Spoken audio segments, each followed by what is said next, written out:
un podcast de Cooperativa. Este es el podcast de la segunda edición de El Diario de Cooperativa, una presentación de cooperativapodcast.cl, otra forma de escuchar. Miércoles 21 de enero del 26, hay hasta ahora 24 grados de temperatura en la capital del reino, aquí en la metropolitana, cielos despejados en Santiago de Chile con 27, 28 si es que por la tarde en la capital, 28 para Rancagua, se esperan 21 en el litoral central, Viña, Valpo, Algarrobo, El Tao, El Quisco, también para La Serena, Coquimbo, en la costa, Guanaquero, Tongoy, Totoralillo, linda playa, linda playa. En Chillán 31, al interior de la región del Biobío también en torno a los 30 grados cerca de Los Ángeles, donde sigue el combate al fuego. Vamos al Biobío, Christopher Espinosa, con el presidente Boric, que llegó hace un rato ya al aeropuerto de Carriel Sur. Buenas tardes, ¿qué tal? Hola Rodrigo, ¿cómo estás? Muy buenas tardes. Sí, el presidente Gabriel Boric llegó pasadito el mediodía al aeropuerto Carriel Sur, sostuvo una reunión en dependencias del aeropuerto con autoridades regionales, quienes le han informado sobre cómo está la situación, y allí se definió el recorrido. Va a comenzar en la zona más compleja de hoy, que es Paredones, el incendio San Lorenzo en la comuna de Florida. Posteriormente bajará desde allá hacia Punta de Parra para ir al territorio, y el recorrido finalizará en Lirquén, la denominada zona cero de esta tragedia por los incendios forestales. Precisamente en Lirquén hemos estado durante todos estos últimos días recorriendo, conociendo, tomándole el pulso a cómo se va desarrollando esta emergencia, ya en etapa derechamente de limpieza. Quienes pueden de manera voluntaria han iniciado en la remoción de escombros. ¿Qué es lo que necesitan? Escuchemos a los afectados. Necesitamos en este momento herramientas de trabajo, necesitamos carretillas, muchos sacos para sacar basura, palas, rastrillo, diablo, martillo, chuzo, cortalatas. Necesitamos esas herramientas y muchas manos, hombres fuertes que vengan a echar abajo alguna estructura. Carretillas, por favor, si tienen alguna camioneta que traiga unas carretillas para trasladar las cosas estas que estamos sacando. Necesitamos ayuda, como dice la vecina acá, necesitamos rastrillo, pala, agüita para hidratarse, una carpa como para poner unas mesitas para poder ayudar a los que estamos todos trabajando aquí en un solo corazón. Así que aquí estamos, fuertes y valientes, y a salir adelante nomás. Testimonios levantados en una de las poblaciones más afectadas, que es la de Geo Chile, en la parte alta de Lirquén. Así es como se avanza. ¿Por qué les interesa tanto limpiar luego? Porque lamentablemente, Rodrigo, en el recorrido nos hemos encontrado con medidores del agua, por ejemplo, que están reventados. ¿Qué quiere decir eso? Que hay personas que van, cortan las cañerías, las sacan para posteriormente venderlas. Eso es lo que está ocurriendo, y las personas interpretan que si son capaces de hacer eso a esta hora, también ellos tienen el legítimo temor de que eventualmente les puedan tomar los terrenos. Por lo tanto, los van a limpiar, y allí se están instalando en carpas para quedarse allí a la espera de ayuda. No hay luz, no hay agua como la tenían anteriormente, por ello es los insumos que están solicitando. Eso en cuanto al avance de la emergencia, ya en la etapa de limpieza y el retiro de escombros desde esos lugares. Durante las últimas horas también se ha conocido la denuncia de bomberos que en horas de la noche fueron, o más bien percibieron... Estábamos con Christopher Espinosa ahí en la zona de catástrofe, en la región del Biobío. Nos estaba contando de estos disparos que habrían escuchado bomberos, al menos, a ver, esa es la denuncia de bomberos en la zona, que ayer estaban ahí en el sector de Las Pataguas y que oyeron disparos que salieron del lugar. Esto ha generado harto revuelo, mucha molestia, pero hay que investigar. Por ahora casquillos no aparecen, hasta donde nosotros sabemos por lo menos, Christopher. Sí, exactamente. Esa es la denuncia concreta de bomberos, que cuando estaban combatiendo el incendio en el sector Puente 3, en Las Pataguas, escuchan lo que atribuyen disparos. Llegó inmediatamente la Policía de Investigaciones a ese lugar. Por ahí escuchamos a la prefecta inspectora Claudia Chamorro, la jefa regional de la PDI. La Policía de Investigaciones fue alertado que personal de bomberos había escuchado disparos en las inmediaciones del sector. Dada esa coordinación, es que nuestro vehículo policial con nuestros detectives se desplazan en el territorio para poder constatar aquello. Dada esta circunstancia, es que toma contacto con personal de bomberos, quienes le relatan lo mismo, y fueron conducidos hasta el cuartel de la Policía de Investigaciones para cursar la denuncia respectiva por disparos injustificados. De aquello se dio cuenta el Ministerio Público, quien instruyó las primeras diligencias. Luego de aquello se pudo constatar que no había ningún tipo de evidencia balística en el vehículo de bomberos, ni tampoco vestigios de aquello en el territorio. Al menos ataque directo a bomberos por ahora se descarta, ya que no hay evidencia de aquello. Sin embargo, está el testimonio de los voluntarios que decidieron salir de ese lugar donde estaban trabajando en la emergencia por atribuir esos sonidos a lo que ellos interpretan serían disparos. Es lo que está ocurriendo hasta ahora con la visita del presidente Gabriel Boric en desarrollo, en Paredones, sector de Florida, límite con la región del Ñuble. Allí se espera que entregue una declaración el mandatario. Sí, eso tiene que ver con el incendio San Lorenzo, que está en los alrededores de Florida, lo otro es de las Trinitarias, ahí en Las Pataguas, y que finalmente terminó avanzando hacia Rancho Chico, hacia Neuquén, hacia Punta de Parra y otras localidades. Todo yendo desde la Ruta 5 hacia la costa, hacia la zona del Gran Concepción y Talcahuano. Ahí se esperan los bonos, las ayudas y posteriormente también la reconstrucción. Hay imágenes en Florida donde está todo arrasado por el fuego, Christopher, y al lado las llamas todavía en combate, que siguen avanzando. Lo mismo en Queime, eso es la región del Ñuble. Te dejamos por ahora, muchas gracias. Seguimos acá, que estés muy bien. Estás escuchando el podcast de El Diario de Cooperativa, una presentación de cooperativapodcast.cl. A la espera de la palabra del presidente Boric, en cualquier momento podría conversar con los medios de comunicación. Acuérdense que en la tarde va CAS también a la zona. Estamos en la Araucanía, ahí hay alerta roja, y anoche hay una persona que fue detenida en medio del fuego. Claudio Arévalo, buenas tardes.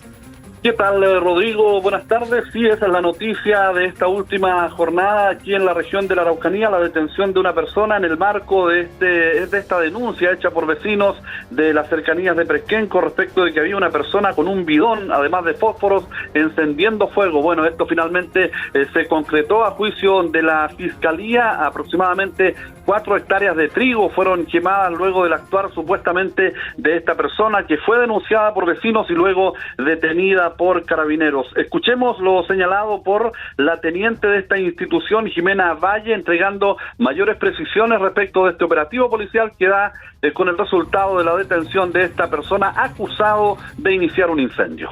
Durante la madrugada del día de hoy fue detenido un hombre adulto vinculado a distintos focos de incendio que afectaron principalmente a una siembra de trigo. Es importante destacar que al momento de ser sorprendido por los vecinos, este sujeto huyó del lugar y gracias a la oportuna intervención tanto de carabineros como de las personas que hicieron el llamado, lograron la detención de este hombre, quien fue sorprendido además portando un bidón con acelerante y una caja de fósforos que se encontraba utilizada.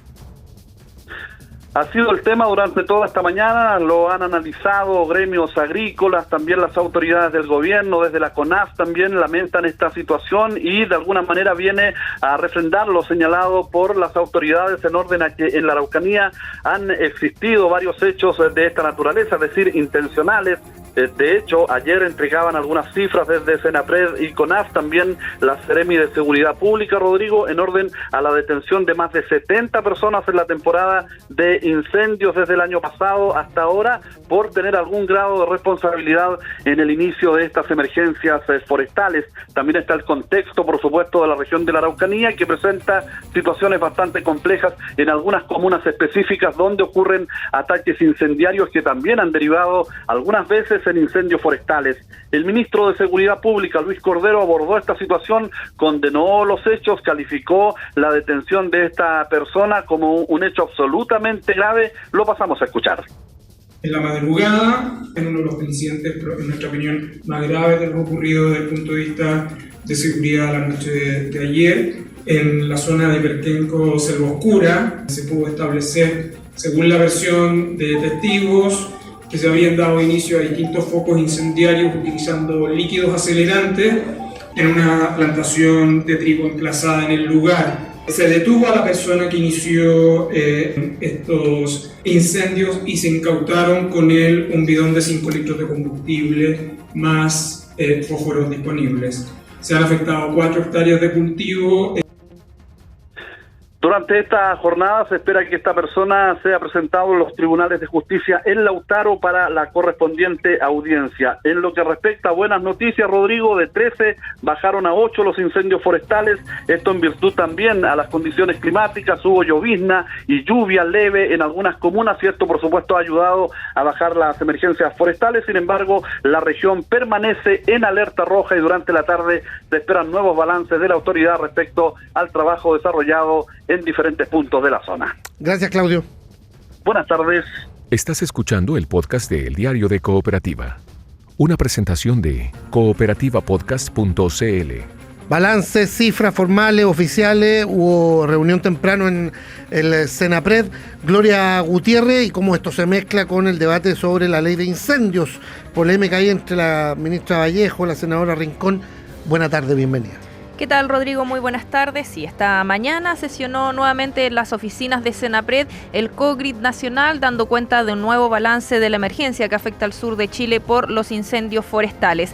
El número de víctimas fatales por ahora sigue en 20 fallecidos, cifra que no se descarta aumente luego de los trabajos de rastreo en las zonas afectadas. En cuanto a la ayuda estatal, ya se ha aplicado en los sectores donde por motivos de seguridad se permita la ficha básica de emergencia. Hasta ahora a 539 personas, donde se espera avanzar en la toma de antecedentes de parte de equipos municipales o del Ministerio de Desarrollo Social durante esta jornada. El ministro del Interior, Álvaro Elizalde, se refirió a los montos de los bonos que será entrega a partir de esta semana según el nivel de afectación.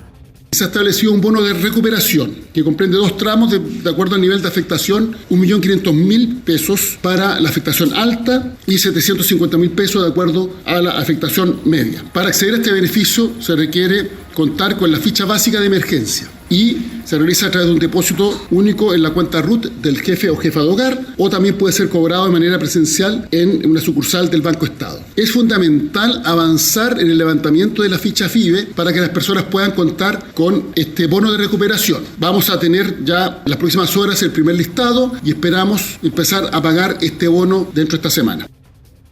Además, se entregaron mayores antecedentes sobre lo que ya escuchábamos con nuestros corresponsales en la zona, la detención de una persona en Pirquenco, en la Araucanía, al ser sorprendido iniciando un nuevo foco de incendio, el hallazgo de recipientes con líquido acelerante en la ruta que une Concepción y Cabrero y también el ataque a bomberos en Concepción. Ante esto, la ministra de Defensa, Adriana del Piano, señaló que los jefes de defensa nacional desplegados en las regiones afectadas recomendaron el trabajo de bomberos acompañados por patrullas de Fuerzas Armadas. La escuchamos referirse a esto y también a la ayuda internacional que llegará dentro de las próximas horas desde México. Los jefes de Estado de emergencia han decretado que ojalá bomberos, que habitualmente funcionan en el sector urbano más que en los sectores rurales, vayan acompañados o con policía o con patrullas militares. Un rato más parte un avión Fuerza Aérea a México a recoger a 145 brigadistas que estarían llegando mañana a las 9 de la mañana como un refuerzo solidario de México. Hay ofertas de otros países que también se canalizarán en la medida de su necesidad. Estarían llegando mañana en la mañana directo a Concepción. En paralelo, en el Congreso, la Comisión de Hacienda del Senado sesionó durante esta mañana debatiendo el proyecto de ley de incendios. Esto luego de la polémica de las últimas horas con declaraciones cruzadas entre la presidenta de la instancia, la senadora Jimena Rincón, y la ministra vocera de Gobierno, Camila Vallejo, sobre la tramitación del proyecto y esta disputa que se mantiene en pie con la ministra Vallejo. Escuchamos a la senadora Jimena Rincón, recientemente anunciada como la próxima ministra de Energía. Quedan 6 normas para despachar el proyecto a sala, que esperamos la sala nos autorice a discutir en paralelo a la sesión de la tarde, salvo que tengamos que constituir la mixta de presupuesto, está por verse y ahí obviamente no sé cómo lo vamos a administrar. Ustedes saben que las urgencias se conversan con el Ejecutivo y lo hemos dicho en reiteradas oportunidades y con mayor razón ayer cuando se me imputó el que esta comisión no había visto el proyecto, lo que es falso. Y lo quiero decir nuevamente, llevamos con estas 6 sesiones en este proyecto, más las sesiones técnicas de trabajo previo con el Ejecutivo. ¿Se puede dar vuelta a la página de las tensiones de ayer? No, mientras la ministra Vallejo no se disculpe por establecer fake news en la prensa, no se destraban las tensiones. Bien, una pelea que sigue en disputa entre la senadora y la ministra Vallejo hasta que dice no se disculpe por sus declaraciones a la prensa, cuando quedan 6 artículos pendientes para ser despachados desde la Comisión de Hacienda, que espera pueda materializarse durante esta tarde, ya que la idea de los parlamentarios es poder sesionar nuevamente a partir de las 4 de la tarde en paralelo a la sesión de la Sala del Senado. Gracias, Gloria. Buenas tardes. Estás escuchando el podcast de El Diario de Cooperativa. Una presentación de cooperativapodcast.cl. Por ahora dejamos la emergencia, vamos a las calles de Santiago, información policial, novedades con el robo en la Catedral Metropolitana en las últimas horas. Felipe Cofré, bienvenido, ¿qué tal? Sí, buenas tardes, Rodrigo. Claro, Carabineros logró la detención de una persona por el hurto que afectó el pasado 6 de enero en dependencias de la Catedral de Santiago, en pleno centro cívico, hecho en el que fueron robadas 2 candelabros que datan del año 1700, que tienen un alto valor espiritual y patrimonial, además de otros signos litúrgicos, todos fabricados en plata. Según se determinó en esta investigación, el imputado, un hombre de 54 años, estuvo al interior del templo por cerca de 16 horas para finalmente concretar este delito. Luego se trasladó hasta Concepción, lugar donde personal policial logró la recuperación de la totalidad de estas especies que se encontraban desmembradas, listas para fundidas y eventualmente ser reducidas.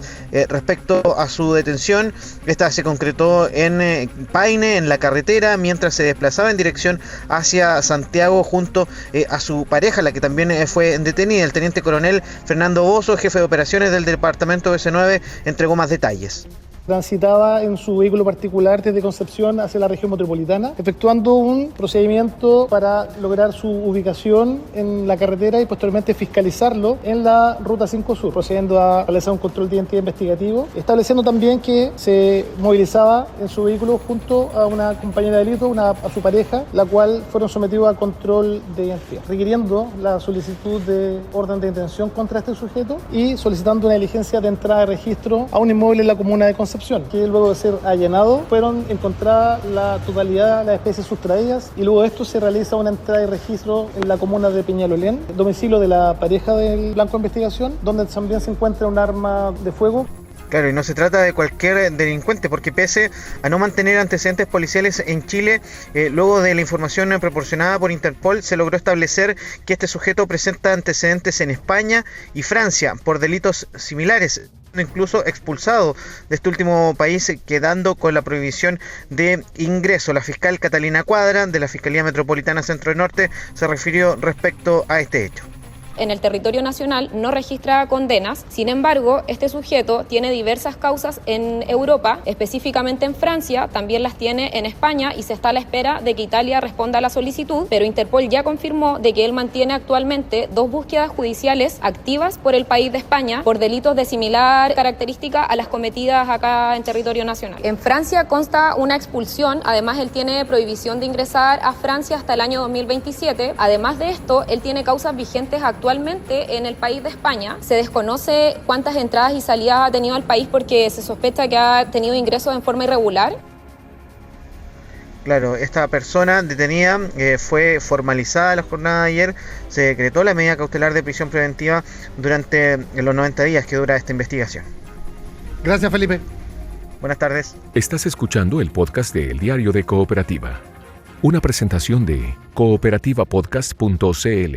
Cambia esquema Colo-Colo hoy día para enfrentar a Peñarol. Juega Coquimbo y Limache también por la segunda semifinal de la Supercopa. Habló Lucero. Ernesto Contreras, buenas tardes. ¿Qué tal, Rodrigo? Buenas tardes. Habló el Gato Lucero, ahora sí en presentación, donde hace minutos escasos terminó lo que fue su primera conferencia como jugador de la Universidad de Chile, donde también se le hacían las preguntas que obviamente no le hacía el club el día de su llegada, su salida de Colo-Colo, el recibimiento en el Monumental y hartas cositas que dejó el Gato Lucero. El Topo Caneo tomó el micrófono y le hizo la pregunta incómoda. Es que uno suele querer dejar el pasado atrás. Claro, le hizo la pregunta que nadie quería hacer y que había que hacer. ¿Qué le garantiza Lucero a la U de que va a cumplir los 2 años de contrato? Después de lo que pasó con Colo-Colo. Sí. Esto respondió el Gato Lucero en Cooperativa. Al Topo. Bueno, si un juicio salió favorable hacia mi persona o mismo el TAS, hay un porqué, ¿no? Entonces creo que yo no estuve errado en algo que hice, simplemente yo soy una persona que me considero de mucha palabra y siempre previo a cada acto, cada situación, lo comunico y después está en cada club, en cada persona, en cada situación, en valorar eso o valorarme, ¿entendés? Entonces con Manu yo le dije en un principio, Manu, si vos me esperás, yo voy, le dije, ¿entendés? Y bueno, Manu me dice... Tengo miedo que estés negociando con otros equipos. Y le digo, Manu, quédate tranquilo, si yo te doy mi palabra, pues voy a ir, le digo. Y sé que es difícil, creer que la palabra hoy en día no vale mucho, pero yo antes de actuar o ejecutar alguna situación que sé que puede ser muy influente, siempre lo hablo, siempre. Ya, ahí está. Entonces Manu es Manuel Mayo, el gerente deportivo de la U, el gran artífice de su llegada junto a Matías Saldivia. Ah, mira. Cuando se le pregunta al Gato Lucero quién es el responsable de su llegada, dice, si me remonto al origen, es Matías Saldivia. Se conocieron en Colo-Colo. Muy amigo en Colo-Colo, y Saldivia cuando llega a la U, claro, dice Lucero que una vez que llegó Matías Saldivia a la U, inmediatamente empezó a llamarlo continuamente para que se venga a jugar a los azules, todos los años. Hasta que ahora le dijo, es el momento que te vengas, y Lucero le dijo tanto a Saldivia como a Mayo, los dos interlocutores al parecer. Bueno, ya. Créanme que voy a estar allá. Déjenme solucionar un par de cosas, pero voy a estar ahí. Por eso, cuando parafrasea al gerente deportivo de que le diga, por favor, que no está negociando con otros clubes, le pone su palabra en la mesa. Por más que su palabra hoy en día esté en entredicho por lo que pasó con Colo-Colo. Oiga, ¿Asadi sigue en la U? Sigue, no hay ninguna luz, te dicen en azul de que se vaya a ir Lucas Asadi, porque los que querían llevarse a Asadi no tienen lo que está pidiendo la U, o lo tienen y no lo quieren pagar, que es el Mineiro. 5 palitos 5 verdes. palos en la mesa y en una cuota, al tiro. No deja de ser. Sí, porque Mineiro tiene su fama con Palestino, lo hemos contado, no fama, está a punto de ir a juicio con Palestino porque aún no les paga Iván Román. Le hizo perro muerto con el zaguero central, así que, claro, se llevó al mejor jugador y aún no lo paga. Algo increíble. Bueno. Claro, así que por eso la U le dice al Minero, si usted lo quiere, lo paga entero en una cuota y 5 millones. Si no, feliz de quedar en la U, además le quedan 6 meses de contrato. Estaba leyendo el lío de Vecchio en la Unión Española. Lo vamos a llevar a las 14. Está muy sabroso. Se va de la Unión. ¿Pero cómo? Una locura lo que pasó con Vecchio. O sea, volvió, no ha jugado ni un minuto y se va. Volvió. Lo que dice en la Unión Española es que Vecchio no estaba capacitado para jugar al fútbol en este momento, por lo físico, por todo. Recordemos que él hace 3 semanas firma el contrato en la playa. ¿En la playa? Con su nueva pareja, que ha estado muy metida en todo este lío, porque ella fue la que a través de Instagram empezó a tirar contra la Unión Española, que por eso están en la B, que no les pusieron auto, que no les pusieron departamento. Y Vecchio, obviamente, claro, entonces Vecchio, te dice la Unión, no está en condiciones de jugar, lo dijo Gonzalo Villagra. Y a raíz de eso se origina todo. Para Vecchio, la Unión, lo dijo ayer en TIC, dice, no le pedí muchas cosas a la Unión, pedí cosas básicas para estar cómodo, la casa, el traslado y algunas cosas más que el club no cumplió.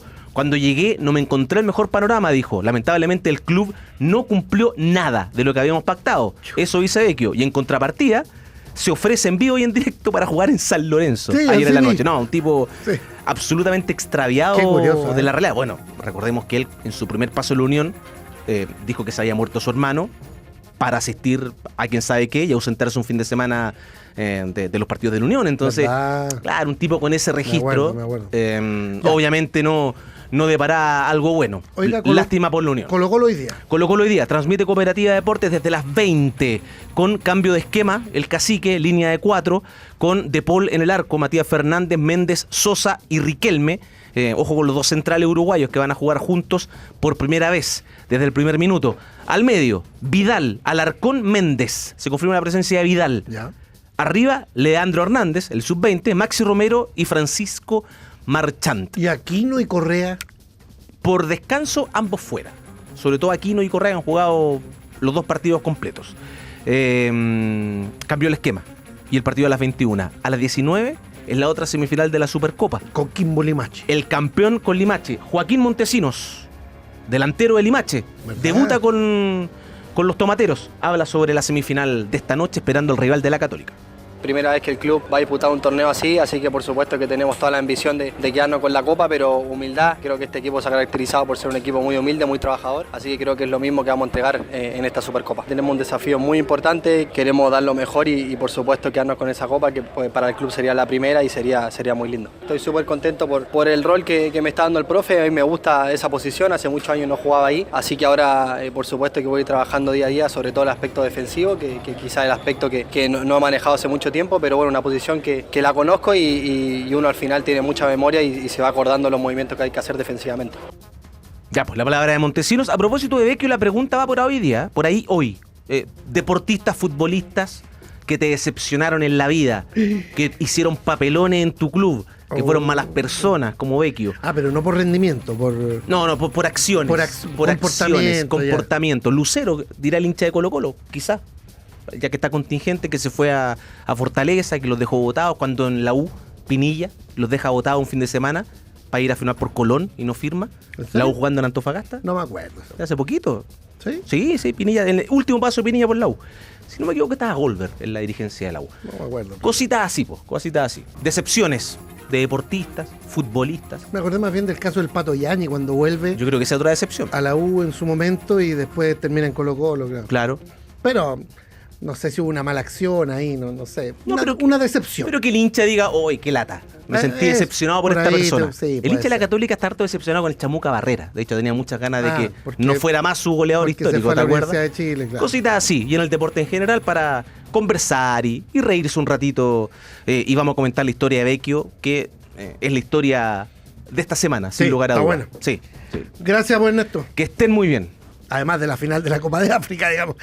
Pensé en lo mismo. No, extraordinario, ya. Ojo que a Senegal lo pueden castigar para el Mundial suspendiendo a todos los jugadores de 4 a 6 partidos por abandonar el campo de juego. Que le vaya bien. Y los marroquíes, nada. Bueno, nosotros nos sancionaron por abandonar el Maracaná. El Cóndor Rojo una decepción, quizás.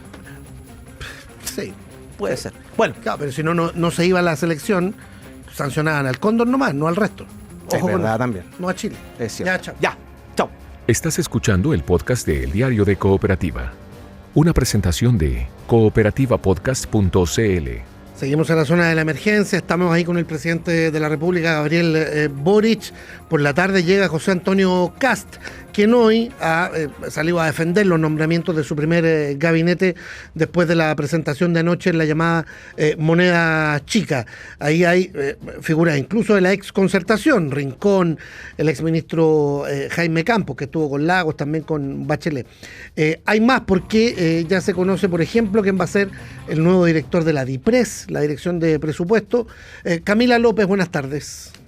¿Qué tal? ¿Cómo están? Muy buenas tardes. En el día después de la presentación de su gabinete, el presidente electo José Antonio Kast retomó su agenda pública, que está marcada, por supuesto, por el análisis de las autoridades que lo van a acompañar en el inicio de su gobierno.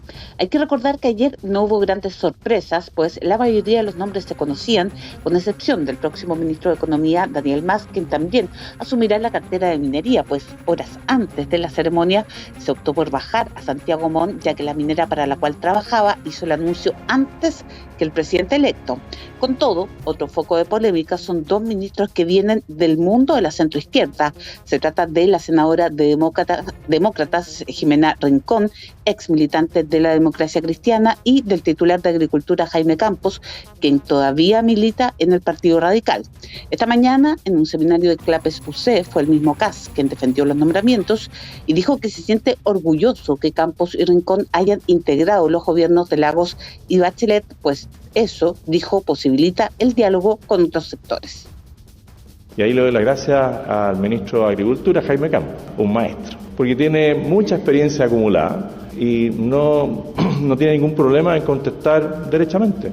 Y me sentí orgulloso cuando iban presentando a los ministros, decir, ex ministro de Agricultura del gobierno del presidente Lagos, ex ministro de Justicia de la expresidenta Bachelet. Un orgullo. Yo decía, qué bien. Jimena Rincón, exministra del gobierno de Michelle Bachelet. Y digo, bueno, esto es lo que hoy día nos abre una gran posibilidad de salir adelante, el diálogo. Bueno, en el mismo seminario también participó el futuro ministro de Hacienda, Jorge Quirós. En la oportunidad, el economista reafirmó la intención de hacer un reajuste fiscal de $6.000 millones y dijo que una parte importante se recortará el primer año. Además, explicó que tiene un listado con 40 medidas que buscarán impulsar apenas asuma el gobierno. Jorge Quirós también anunció al próximo director de la Dirección de Presupuestos. Se trata de José Pablo Gómez, actual gerente corporativo de Administración y Finanzas de ENAP, quien antes ocupó el cargo de jefe de la División de Finanzas Públicas de la Dirección de Presupuestos en los gobiernos de Bachelet y Piñera. Quiroga dijo que el objetivo es recuperar el prestigio de la DIPRES. Es un fiscalista creyente en las instituciones, dejó de serlo en este último periodo y le estamos diciendo bienvenido de regreso a la DIPRES, vamos a levantar la DIPRES juntos. Trabajemos juntos para recuperar el prestigio de la DIPRES. La DIPRES no se va a arreglar con un Consejo Fiscal Autónomo que lo saca a pasear, no, la DIPRES es un patrimonio del país, patrimonio económico, y esa es la que tenemos que levantar. Y la vamos a levantar con acciones concretas, con seriedad, institucionalidad.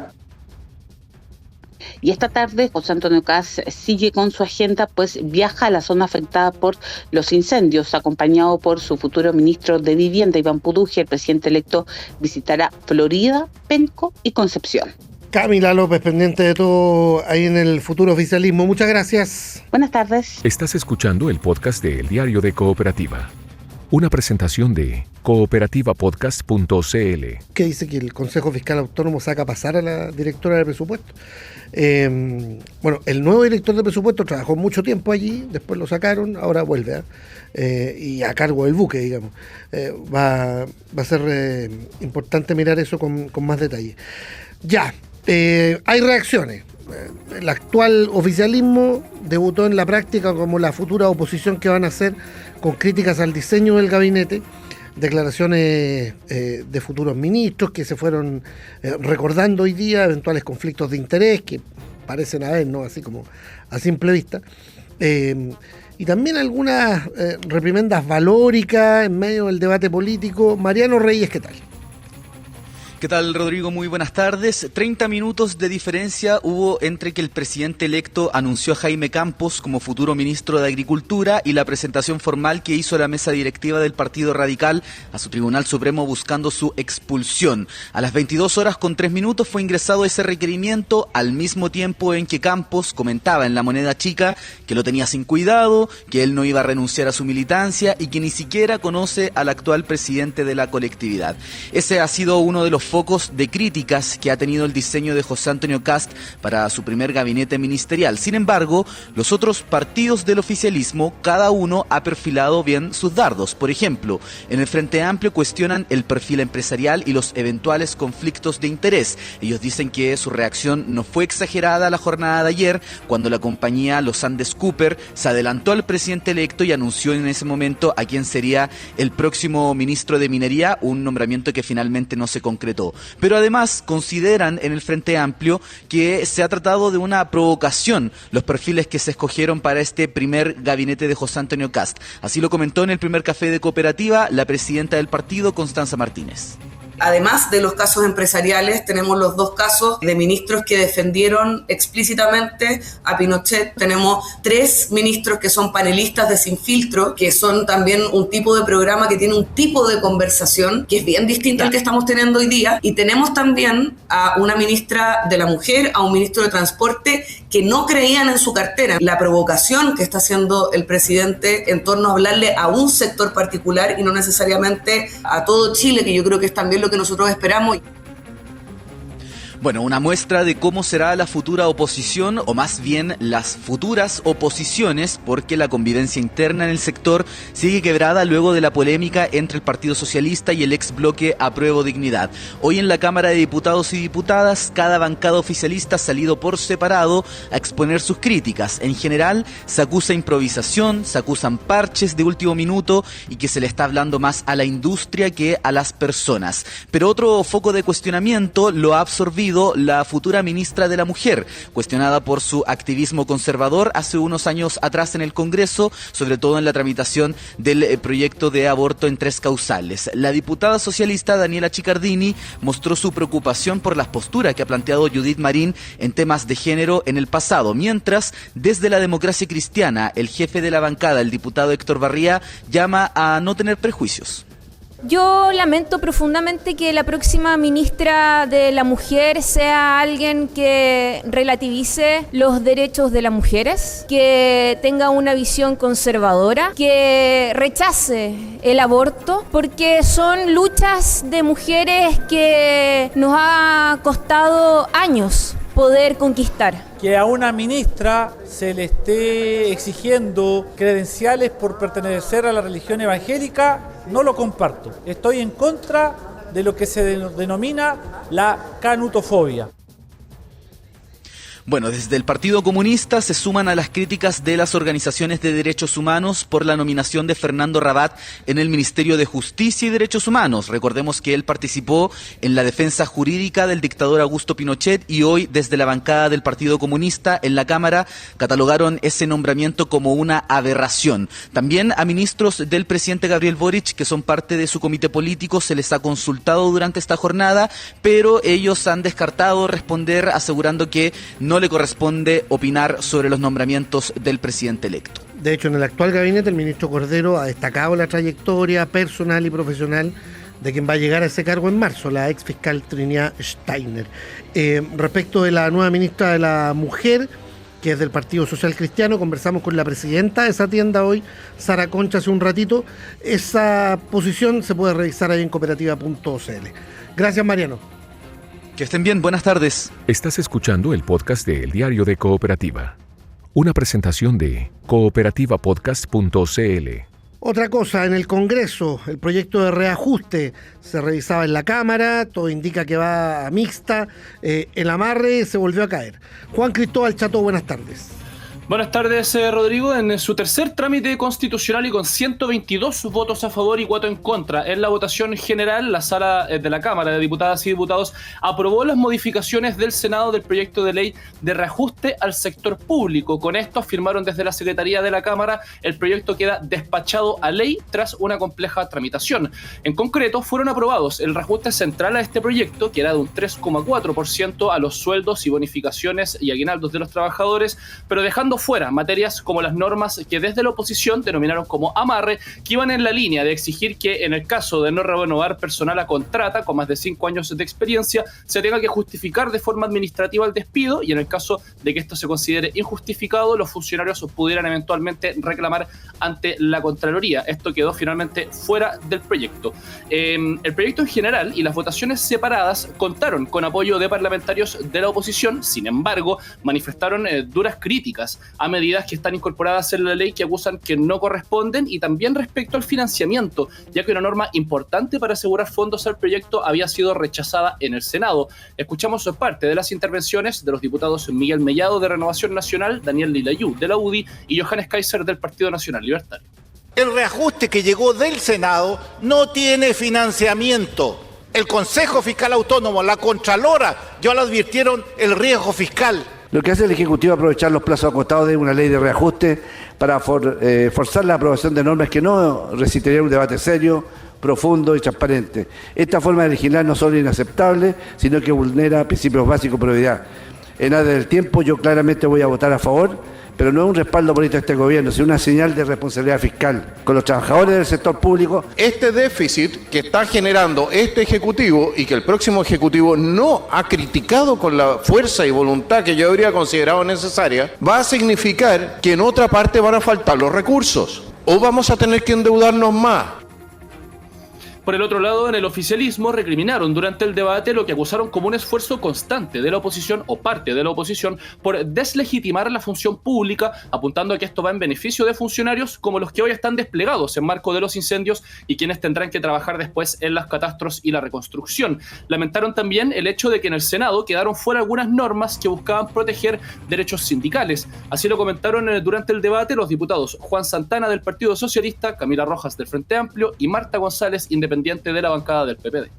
Cuando durante años se ha buscado desacreditar el rol del Estado y cuando vuelve al centro del debate la pregunta por cuánto Estado necesita Chile, resulta imprescindible reafirmar una convicción fundamental. Es el Estado y son sus trabajadores quienes permiten corregir, aunque sea parcialmente, la profunda desigualdad que vive nuestro país. Hoy hay policías, funcionarios municipales, trabajadores de la salud, brigadistas de CONAF trabajando sin descanso por responder a la emergencia. Todos y cada uno de ellos son funcionarios públicos. Y después que pase la emergencia también serán trabajadores del Estado los que deberán acudir en respuesta a las familias. Me preocupa, presidente, también lo que pasó con artículos de la libertad sindical y cómo se quiere corroer o limitar la práctica del gremialismo y de la libertad sindical con derecho adquirido.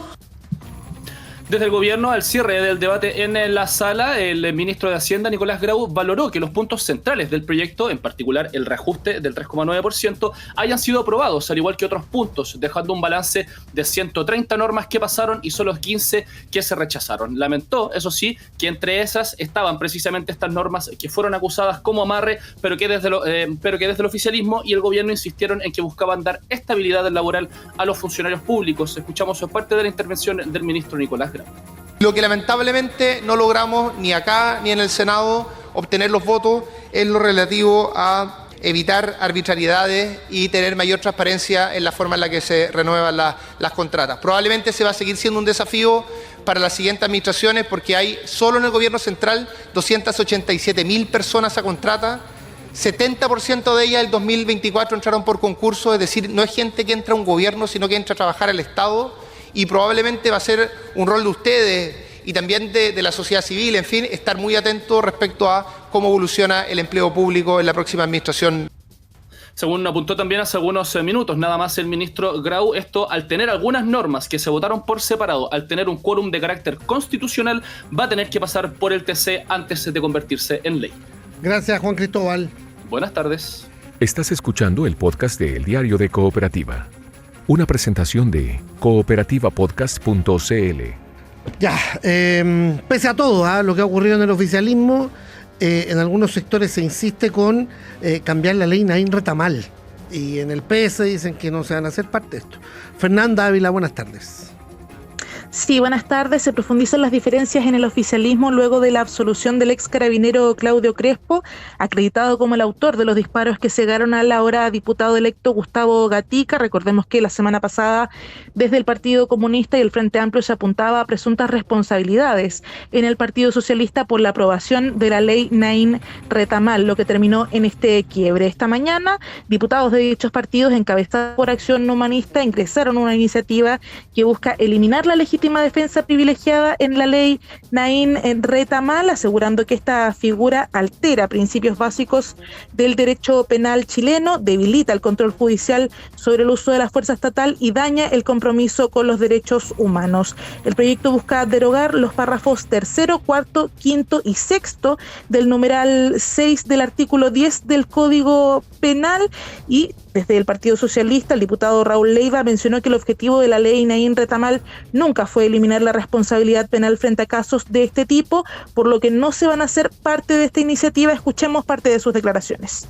Nadie podría estar en desacuerdo con que las Fuerzas Armadas tienen que estar premunidas de atribuciones que permitan controlar el delito y ejercer fuerza pública en materia de persecución criminal debidamente amparado con una norma cuyo objeto fue justamente la legítima defensa privilegiada de la ley Naín Retamal. Un tema muy distinto es cuál va a ser el control y las atribuciones que van a tener Carabineros y Fuerzas Armadas en el control de movilizaciones sociales. Y a ese respecto, hace casi 2 años, la Cámara de Diputados despachó la ley que regula las reglas de uso de la fuerza. Es ahí donde se distingue nítidamente entre persecución criminal, de cómo se controla una movilización social.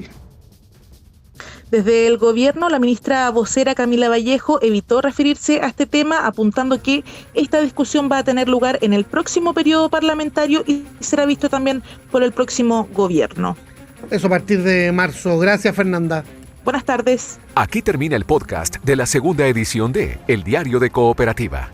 Encuéntralo de lunes a viernes en cooperativapodcast.cl o en tu plataforma de audio favorita.